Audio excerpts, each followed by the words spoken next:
So the Rebbe began the lesson that we have to know that we are important because the world was created for me, but not in a selfish way. Rather, the world was created, I have to make it a better place. What's the best way I can make it a better place? By davening. But there's different ways of davening. Sometimes when there's a gzeira, a decree against you, so like you're behind the eight ball. Sometimes things are going okay, right? We have to know. And in order to know that, you have to be able to do the mitzvahs with a tremendous amount of simcha, that you're not looking for any reward. Be altruistic, is that what they call it, altruistic? Right? Be altruistic. Professor's over there. Huh? He's the professor. Yeah, ethics. That's right. Right, so you have to simply do things because you're supposed to do them. That's the best way to live. I do it because I have to do it, because it's the right thing to do. Right? Not looking for reward, I'm not looking for payback, I'm not looking for anything, right? I'm just looking to do whatever I have to do the right way, with joy and with happiness. All right? So now the Rebbe explains now how this affects our tefillah, how it affects our knowledge of what's before the din or what's after the din. Umishu b'madrega hazois shoisa hamitzvah b'simcha gedoyla kol kachat she'en loitza v'shum schar oidem halba habo b'shvila. Someone who is in that level that he does it altruistically, right? Hu yochol leda ben koidem gzadin li'achar gzadin. That person can know whether it's before a decree was issued or after. Why? Ki ha-mitzvah is heim koima shlema. The mitzvahs are a complete structure. Construct, that's what it's called, construct. The mitzvahs are a complete construct. What does that mean? As a construct, it has the ability to keep you constructed, to keep you in shape.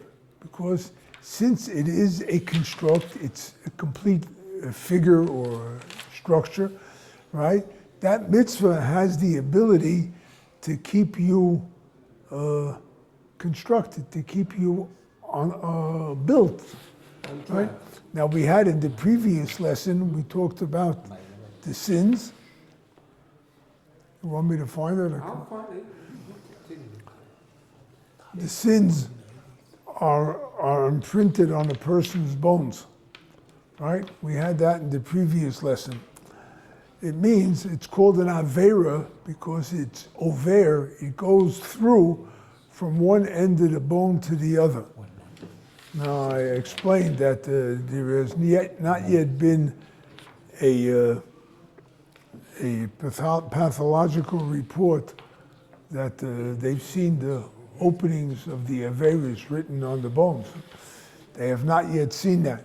However, what it means is that spiritually we break through our construct. We're just not complete. If I have averas on my record, I'm not a complete person. I'm just not. So the Rebbe says here, the mitzvahs, ein koimas odom, ein koimas olam, ein koimas shona. The full construct, there's time, there's space, and there's the human being himself, right? Everything in this world is in time, it's in space, it takes up whatever space it is, and it's the human being who takes up that space, right? The mitzvahs, when we do them, with the mitzvah we explained is tzevet, is like joined together. A mitzvah keeps things together. You want to get your act together, right? You do it with mitzvahs, then you're a together person. You know, he's all together, you know, whatever, it's an expression that way, right? If not, there's averas, it's over, it breaks through from end to end. Right? Now the Rebbe explains this way. Ki oilam shona nefesh, space, time, and soul. Ein mekablan achiyas me'ha mitzvahs. Their strength is drawn from the mitzvahs. K'mo shikosav v'chol ma'asayu be'emunah. All of God's works were done with emunah. Uchsiv kol mitzvaysecha emunah. So that emunah, all the works of this world were created with emunah, right? And all the mitzvahs are called emunah. We have to believe that the mitzvahs are what Hashem commanded us, and that's what we do. So therefore, everything is emunah. V'hakodesh Baruch Hu achtus poshes ima mitzvahs. Hashem is one unity together with all the mitzvahs. Uchshemase HaKadosh Baruch Hu kitikunon uchesidron, when everything is in its place. Azay HaKadosh Baruch Hu mesamech behem umesanig behem. Hashem rejoices with them and He takes pleasure with them. K'mo shekosov yismach Hashem b'maasav. Hashem is happy with His works. K'mo bal malocho she'oisa eze kli, as an artisan would make a certain type of a vessel. V'hakli hu yofa, and the vessel comes out nice. Azayu mesanig bo. So that the maker of the kli, the maker of the vessel, has a lot of pleasure that comes from what he did. Right? You do something, no matter what it is. It doesn't have to be only a vessel. If you're a teacher, right? You teach something and it goes over right, you're happy, right? If you're a businessman, you close the deal properly and I'm happy. So the same thing, Hashem, when He sees that the world is in sync with mitzvahs, so He's very happy. So we do a mitzvah, we make Hashem happy. Okay? The joy of Hashem is clothed within the mitzvahs. Because they are one with Hashem, because He's the one who gave it to us. It comes from Him. And a person who does the mitzvah, his joy is from the mitzvah itself, altruistically. When he goes into the joy of that mitzvah, he is actually entering the joy of Hashem. He's becoming one with Hashem's joy. The joy that he feels is the joy that Hashem feels, or the joy that Hashem feels, he feels. It's an amazing thing. You realize how powerful we are. The Jews will be happy with the one who made them, that's Hashem. If there is a decree in the world, whether it's the world, the space, spatial, shana, time, nefesh, human, there is something lacking in the joy of Hashem. Hashem wants the world to be complete. Time, wherever we are, whatever time it is, whatever's going on, He wants it to be complete. And if it's not complete, it's Hatzei v'liboy. Right? It's called Hashem. It gets a deep sadness in His heart.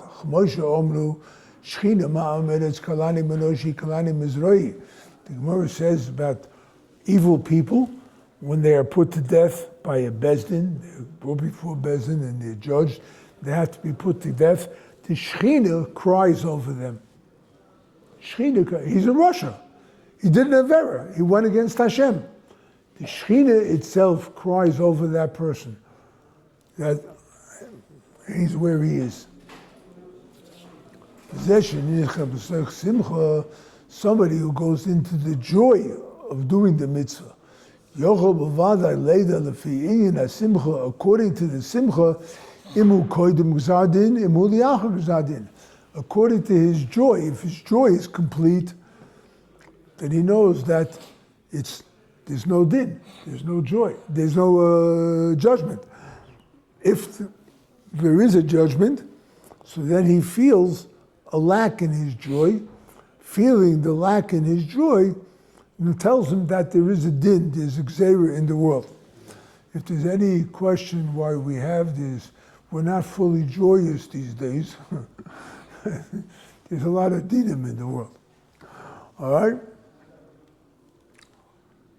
Not only that, not only does he know whether it's before or after the din, gam yochel leida al ezu chelik me'akoyma nigzer hadin. He can know on which part of the construct there is a judgment.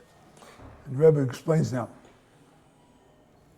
Ki yodei lefi koymas ha-mitzvos, he knows according to the mitzvos, im en yochel lasos b'simcha roshei ha-mitzvos, hayno mitzvos ha-tluyim b'rosh, yeder she'adin nigza al roshei olam shon ha-nefesh v'chein b'shar koymas ha-mitzvos.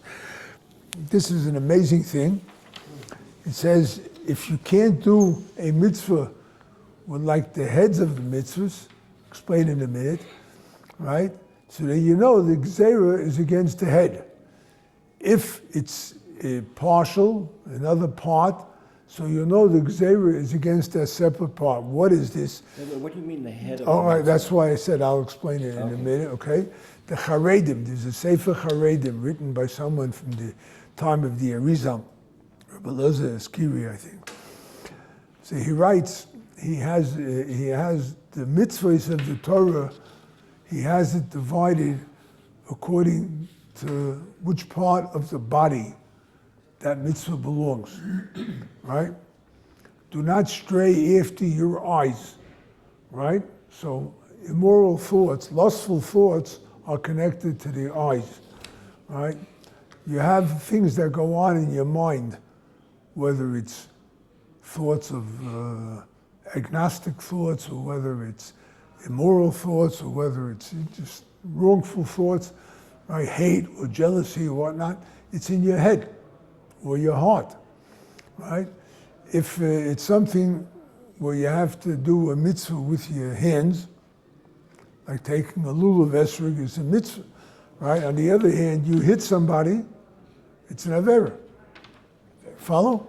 So that the mitzvahs are divided according to the parts of the body. It's an amazing thing in the Sefer Charedim.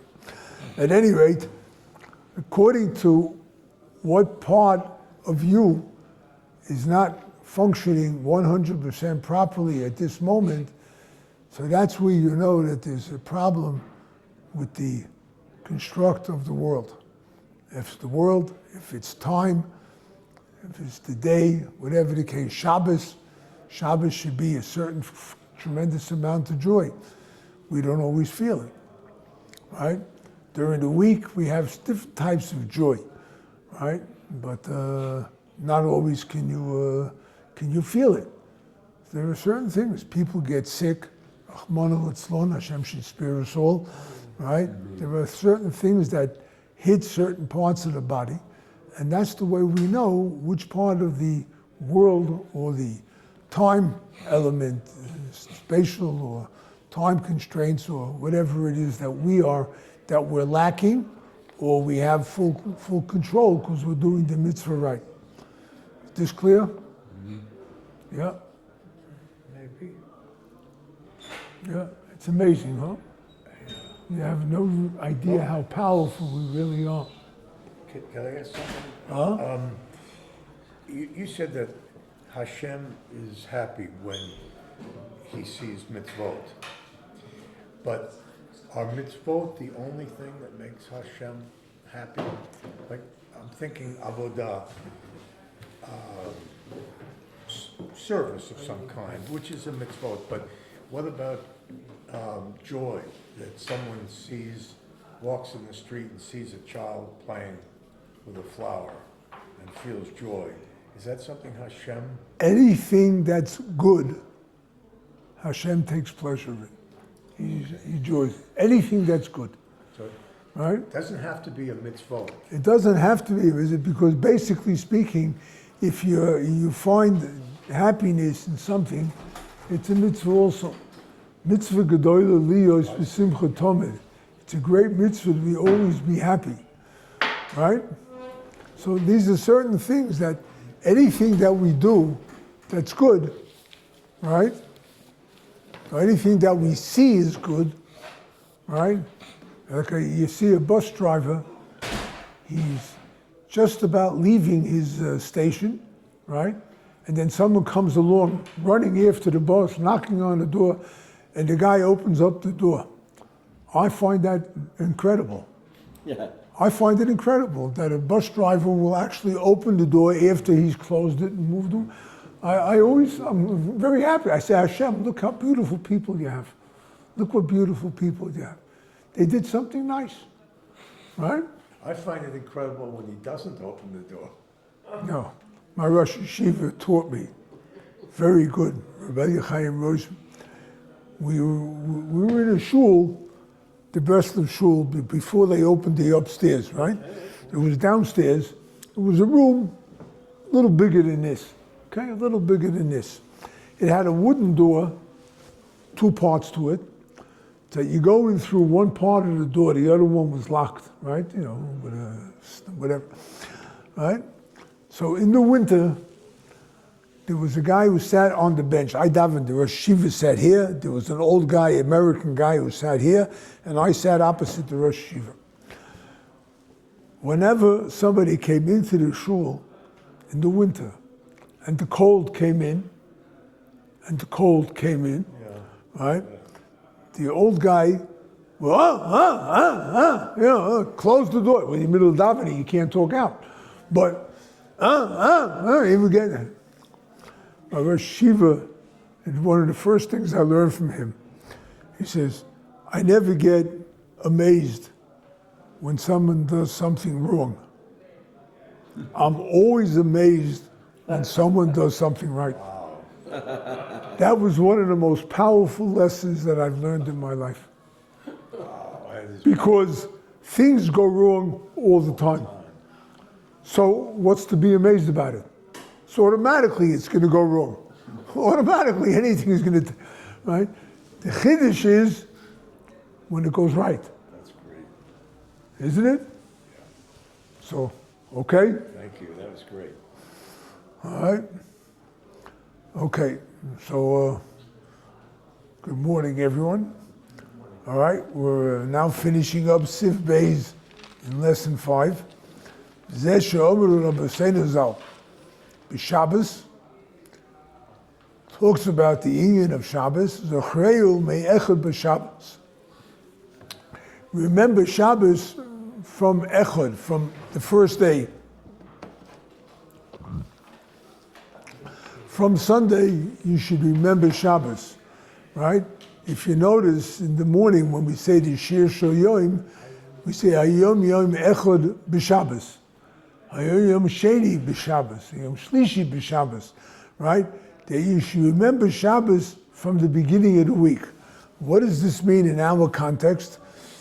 I know Simchas v'Tainig Olam Haba, Shehi B'chinas Shabbos, Yagish b'Sheishi Shemei HaMaisa Shehem B'chinas Masei HaMitzvos Shebehem Nivru Olam Shol Nefesh. That Shabbos is called 1/60th of the world to come. So Shabbos is like the world to come, right? What does it mean? Remember it from the first day of the week? That even during the weekdays, which is not Shabbos, right? You're thinking of the world to come, of what? Of the mitzvahs, of doing the mitzvahs. Since you're thinking of doing the mitzvahs, right? You should think of the world of Shabbos, of the world to come, right? That your Olam Haba, the reward to come that you get, the reward in the world to come that you get for the mitzvah, you want it now, right? Like we want Mashiach now, we want mitzvahs now. We want, if we do it now, so it becomes to us at this point.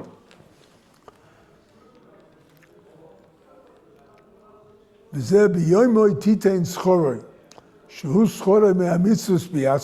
the day you should pay his wages, that the wages of the mitzvah should be when I do it. The sun should not set before you pay the wages. We'll discuss this in a minute. Shelo yasa ha-mitzvos b'schar olam haba, sheyacha b'yashimshoy acha moisoy.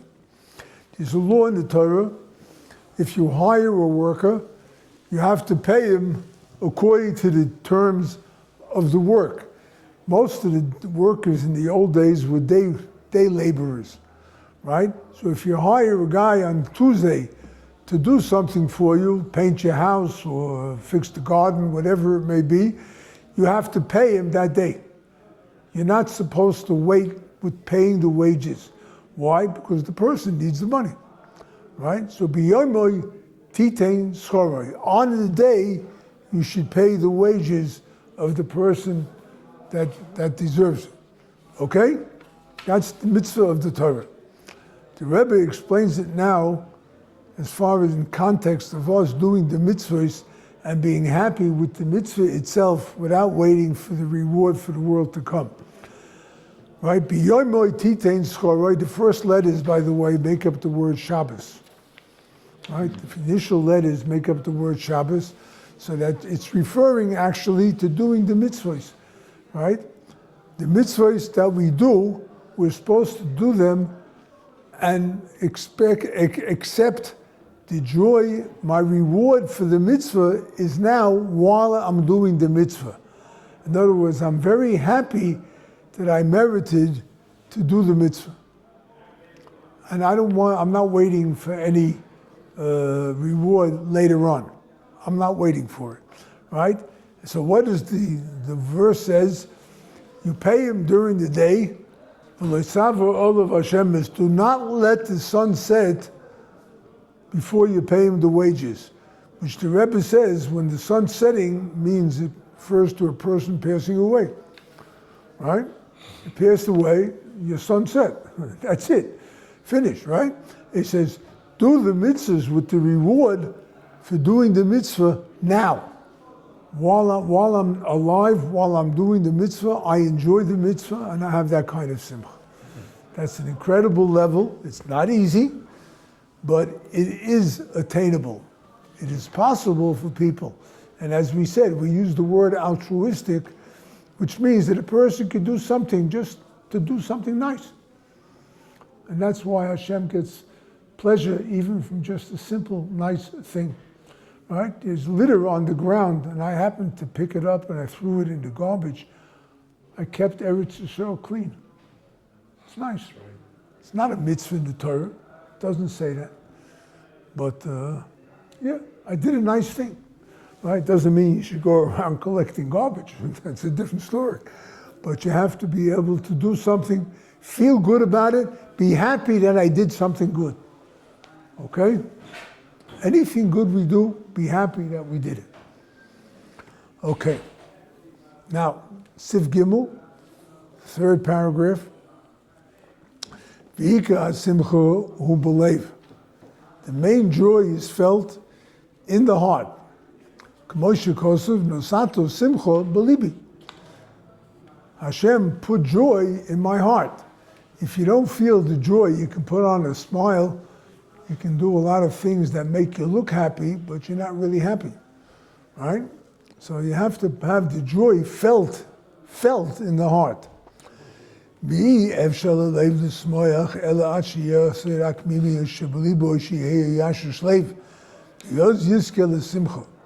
But it's impossible for a person to feel real joy in his heart unless he gets rid of the crookedness in his heart. Crookedness could be, well, I have something against that guy, right? A resentment. Huh? A resentment. A resentment. I have a resentment against government. I mean, I feel crooked in my heart. I'm not complete in my heart, and we all have it. We all have something that upsets us, right? It could be a small degree. It could be a very large thing. It could be an argument I had with somebody that's very vital. It could be a financial difficulty. Whatever the case might be, there's always something that could be residing in a person's heart and that upsets him Therefore, his heart cannot feel that full simcha. He can feel joy, but not fully. If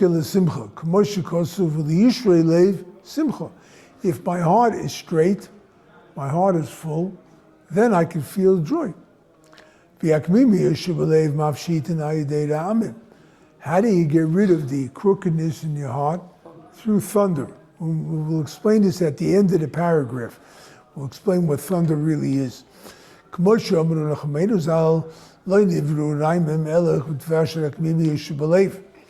Thunder was created to straighten out the crookedness in a person's heart. Usually when we hear thunder, it shakes us a little bit, yeah? Maybe a lot, maybe a little, but thunder could shake a person up. And thunder is what? A voice, a sound. That a person brings out his prayers. Remember, we said that you have to pray for the world. You have to pray with koyach, with strength. That creates thunder. Let me explain it now rather than later on. Raimim, thunder, means anything that shakes you up. Not actual thunder, which of course it is. Actual thunder does shake you up. But thunder is something goes wrong in the house. Shakes you up. Something goes wrong in business. So all that is considered thunder. The Rebbe said thunder is a sound. It's a coil, a voice.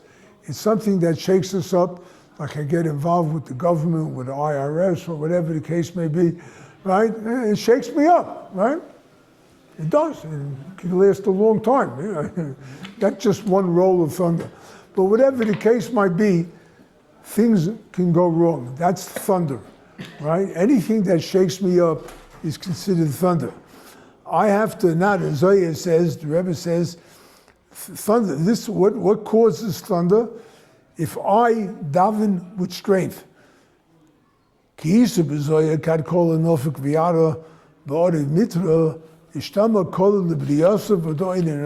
Zohar explains like this. When a voice goes out and it hits the clouds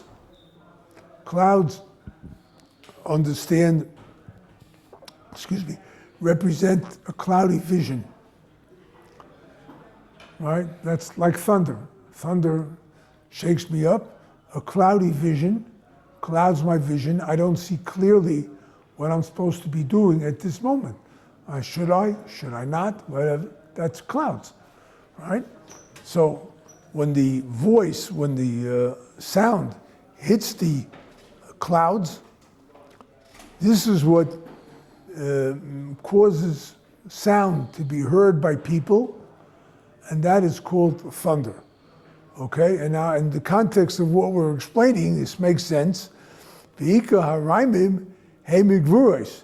The main thunder comes from the gevuros, from the dinim, right, the judgments. The Rebbe says you have to know when it's before the judgment, when it's after the judgment, right? So you have to understand that the thunder comes from judgment. It shakes you up. It's strength, right? You have to keep your head together with this paragraph, but because there's a lot of different things being introduced. When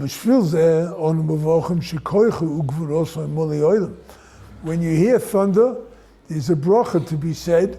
The bracha says, his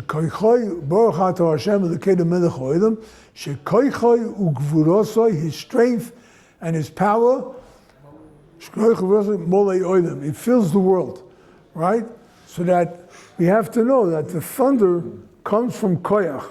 Now, the koyach that generates that raimim, that thunder, could be something that we did wrong.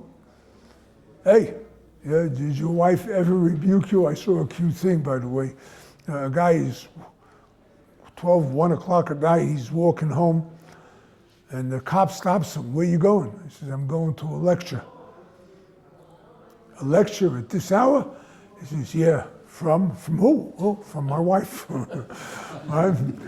Point is that, thunder comes from something. Either I did something wrong, either I did something wrong, or it comes from my tefillah, where I put koyach into my tefillah, right? So that's the koyach that the Rebbe is talking about here. We say the bracha shekoyach gvurosa, his strength, his might fills the world. Ve'agvuro is saying bechinas koyach gvuro shodom motzi es koyach b'koyach godol, that a person expresses himself strongly during his davening. Ve'akoyel is pogea be'ovi mitra, and this sound touches the clouds. What are the clouds? It's my mind. Hainu bechinas moichin. It's my mind. Why? Because my mind is cloudy. I don't know what to do. I'm not sure, should I do this, should I do that? So I have to daven with strength, that strength should really hit me. I should be aware of whatever it is I'm saying. Shemisha miyoden tipin tipin. And from the mind comes down the little drops, whether it's the energy that we put into our body. My mind tells me, wiggle my toe, move my finger, whatever it may be, that's what comes out of the mind. So if I have strength that I put to my mind, that I'm able to daven and hit my mind so that I'm aware of what's going on, then I can come to the drops, to the rain, to the drops that come and invigorate me to do what I'm supposed to be doing.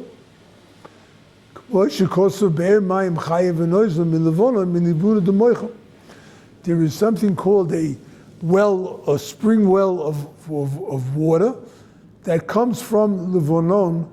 It's the pasuk Shir, it means Lebanon. There's a stream that flows from there, but what it means, Levonon, is from the word Levona or Lavon, white. The mind is white. The mind is made up of white matter, right? So that comes from the mind. When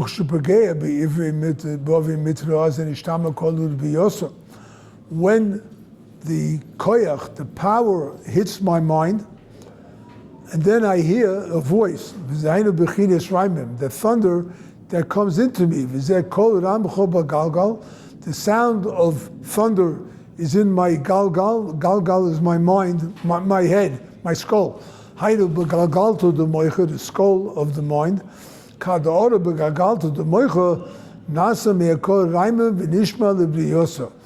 When I daven and I pray with strength, so then that strength makes me aware of what I'm doing. It hits my mind. It makes me aware of what I'm doing, of what I'm saying, and then it comes out. It emerges from that tefillah, from my mind. The koyach, the tefillah, engages my mind. My mind then emerges with ideas and power of what to do. Is that clear? Yeah. So it gives you clarity. The davening Clarity, yeah. will give you clarity to decide how to get rid of the thunder. The cloud of the mind. That's the tefillah, the power, tefillah, davening with koyach, right? Putting energy into your davening. Okay? That way, when you have that thunder, the thunder is made to straighten out your heart, right? And then you have a straight heart. You can enjoy the mitzvahs. So when the thunder happens, i.e. a wife or a friend or whatever, that it gives you a shake-up, that's meant to be. It's meant to like It's meant to wake you up, right? bring das, knowledge, awareness to your situation. Right? Okay? Any questions? The davening can be hit bodedut. Yeah. It's a strength. In other words, you don't have to be screaming and yelling like a lunatic, but you can scream and yell quietly. You can just put energy. You mean what you say. Right? Koach. Koyach, yeah. Put effort into your prayers. Okay? Now the Rebbe goes further. My mouth will speak wisdom. What does that mean? The words that come out, that emerge from my mouth, Pagea b'chochma, hainu b'gagalto d'moicha. If I articulate something strongly, my mind will hear it, right? Yes? Yes, let me think. Okay? You say it loud, you hear what you said, okay? When you articulate something strongly, your mind will hear it. Yeah. So are you speaking out loud when you're articulating? Not necessarily, but certainly if you say something as opposed to either whispering or not articulating it, you won't hear it as clearly. Do you ever start asking a question, then an answer develops? Why? Because you had words emerge from your mouth and they hit your head, right? The stronger you articulate what you're thinking, the stronger will be your reaction to it. One can have hibodedus without ever moving their lips, or uttering a word. One can have hibodedus. Yes, you can, but it's not the optimum. The optimum is to articulate what you're saying, articulate what you're thinking. Say the words, right? Why? Let's illustrate it this way. Malchus is called Malchus Peh, right? Authority is the mouth. You don't issue an edict, nobody knows what you want. So your mouth articulates the edict that you want, right? So if you articulate that which you are asking for, it's very clear. Whereas if you don't articulate it, how is anyone going to know? So it could be a passing thought and it'll just go away from you. So Hitbodedut should be articulated. Okay? No, it's just a meditation. I wondered. I can't hear, I'm sorry. It's just a meditation. It's if just- if I'm not talking, it's a meditation. Yeah. Meditation doesn't take me anywhere. Doesn't hit you, right? People hit meditation, but unless you're aware of it and you become aware, mipiv da'at utvuna, there's a pasuk in Mishlei. From the mouth comes knowledge and understanding, right? Because when you articulate something, you understand it, right? You ever see two guys learn a block of Gemara? They argue back and forth, but they're articulating what's in their mind on what's going on. And that way it becomes clear. Okay?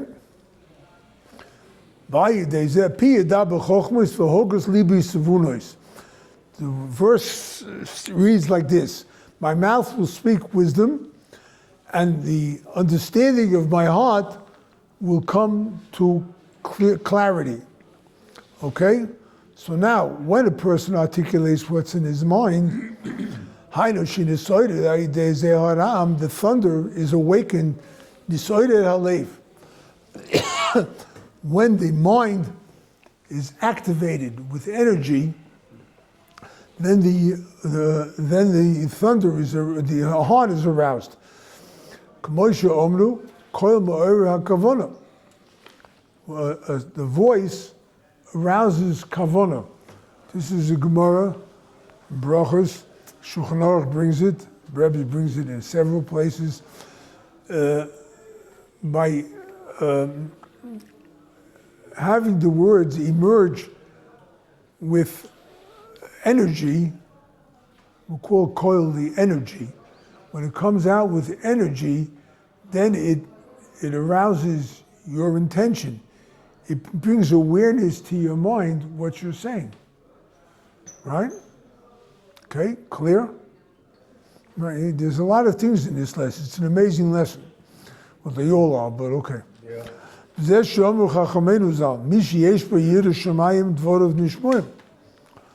Whoever has fear of heaven, when he speaks, his words are heard. They're listened to. That's a Gemara. Right? So a person has to have yira, fear, in order to be able to be heard. Right? If there's no fear aroused, nobody would listen. Who wants to listen to somebody else? I got enough of my own problems, right? But if there's a fear, right? That's why you used to have here all the time. They give what do they call it? Thunder and lightning in the speech, in the rebukes, right? The lectures. They're thunder and lightning. That's what they would say. To drill fear into your hearts, right? Right? And it's not simple to get the fear into the heart. So the Rebbe explains like this: Kimishi yesh bo yira koyde nasaramim. Somebody who has fear of Hashem, his voice becomes like thunder. Kiram misitu di Yitzchok. Thunder is from the side of the Yitzchok, of Gvuros, Moshe Kosov Ram Gvurosav, the thunder of his might. Through this, when there is thunder, when there is an energy put into the words, then the words are heard. Hainu mishtama kola libliyosa, that the words are heard to the creation. Kitamen tal yishmiya k'moshikosav Hashem shamati shemacha yeresi. Because in the heart is the level of understanding. There's shmiya. Shmiya in Hebrew means to hear, right? The power of hearing, right? There's different types of hearing. There's listening and there's hearing, right? Listening means I hear what you're saying. Right? That's all. Sometimes it goes from one ear out the other. Sometimes it goes into the ear and hits the brain, whatever. Shmiya, the Gemara explains, is the heart. When whatever you heard enters your heart and is collected in the heart and it energizes your heart. That's real fear. That's Yira Shamayim. That's why the Gemara says,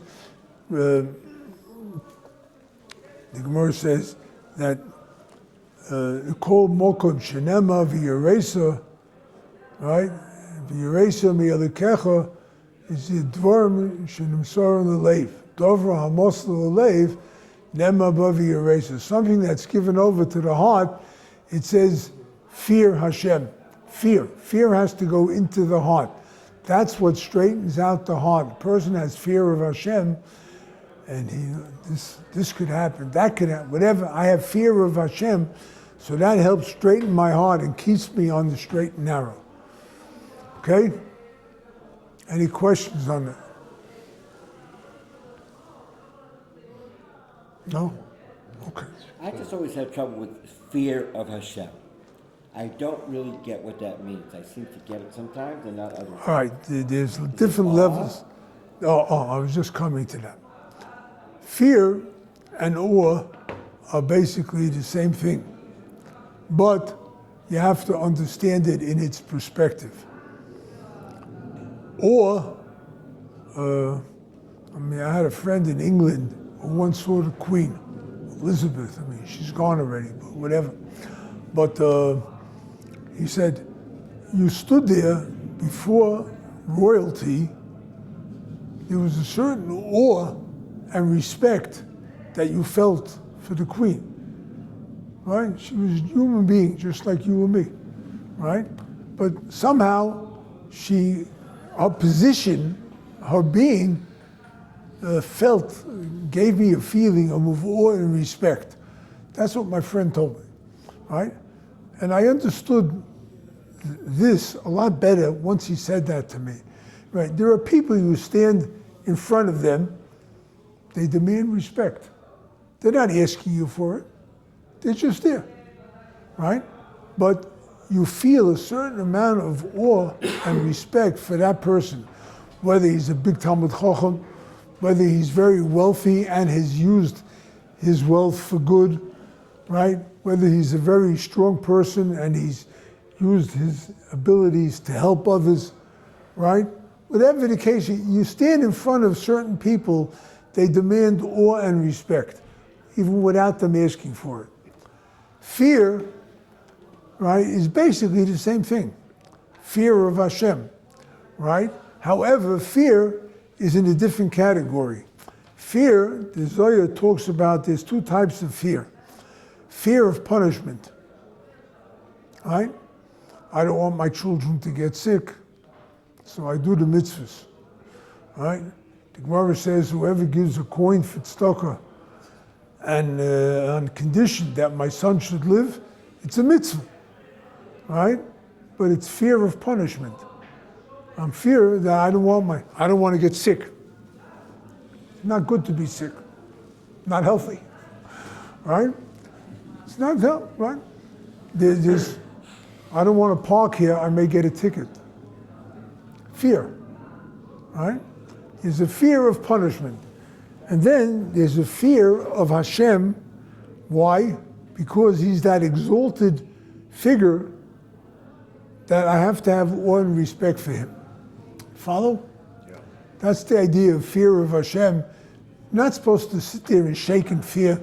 You're supposed to realize that Hashem is there. He's awesome.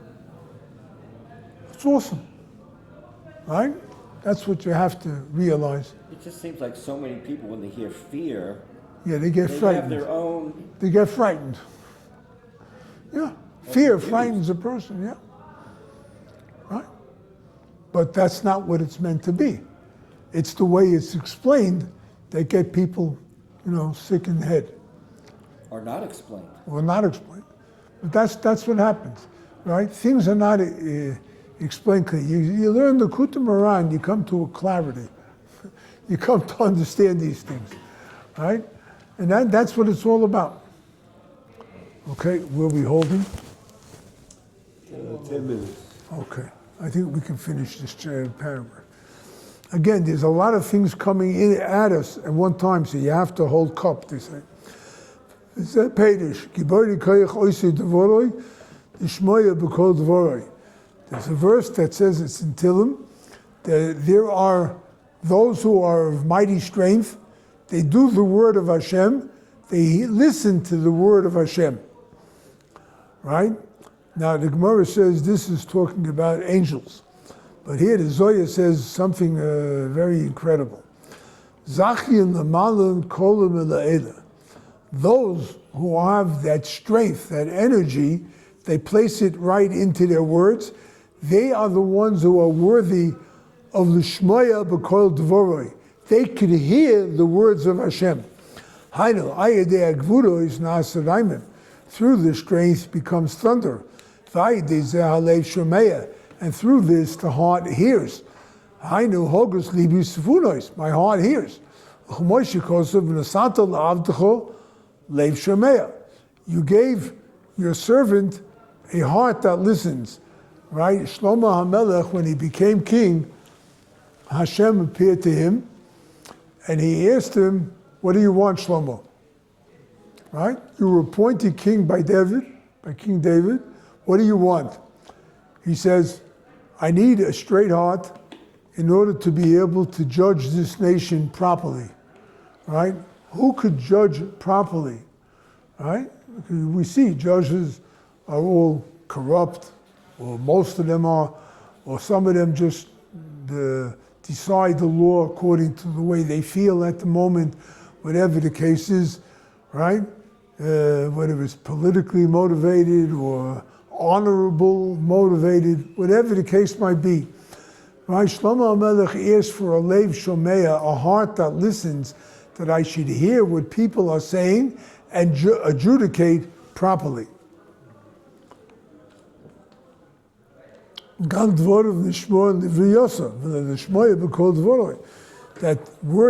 his words are heard by people. They're listened to. When a person has a straight heart, the words are listened to. I will listen to the words that are spoken. Okay, now the Rebbe adds another dimension. This is the sound of the shofar that we hear. It could bring a little thunder into one's heart. The shofar is from a ram, and the ram represents the ram that was sacrificed in place of Yitzchak Avinu. We said earlier that Yitzchak represents Gevura. Yitzchak represents strength. This is the thunder.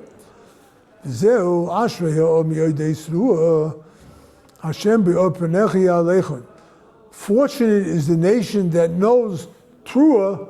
Trua is the sound of a shofar. That's the staccato sound. Yoidei daika, they know. Why? What does it mean they know? Sheyifka hakol b'moyach, that the sound goes into the mind. Bechinois ovi mitra, that's the clouds. V'hi bechinas raimim, and it should be thunder. Umisha shomei tkiya shofar mishori v'chored, whoever hears the shofar, this thunderous sound, from someone who is fearful of Hashem, from somebody who has Yirah Shamayim, b'vada la'ida kol hashona me'naimim. He won't be afraid the whole year when he hears thunder.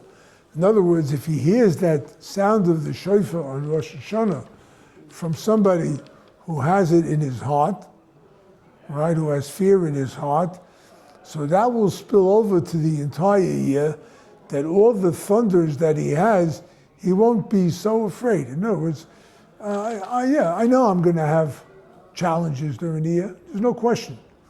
You can't go without challenges. You can't grow without challenges. However, if you hear it from someone who has Yirah Shamayim, so that it will be implanted in your heart, that fear, so that your heart will be straight. You won't be afraid all the time.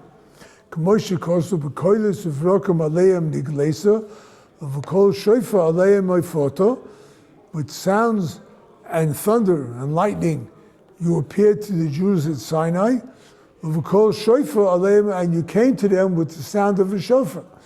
Right? Just it wasn't just with noise, with thunder and lightning and everything. Why? With the sound of the shofar, the sound of the thunder that came with Sinai, that alleviated the sound of all the thunder that they felt and they experienced there. Now, shofar, we know, is connected with Rosh Hashanah, right? And maybe it's a little too early. I don't think so, because I pray many times I should be merit to be with Rabbi Nachman's kibbutz on Rosh Hashanah. I even, I'm doing it months already. I should merit to be there. But we can speak a little bit about Rosh Hashanah, what it means to be Rosh Hashanah in Uman. This goes for everybody, even those who are on the West Coast or near the West Coast, whatever. Right? Arizona. Okay.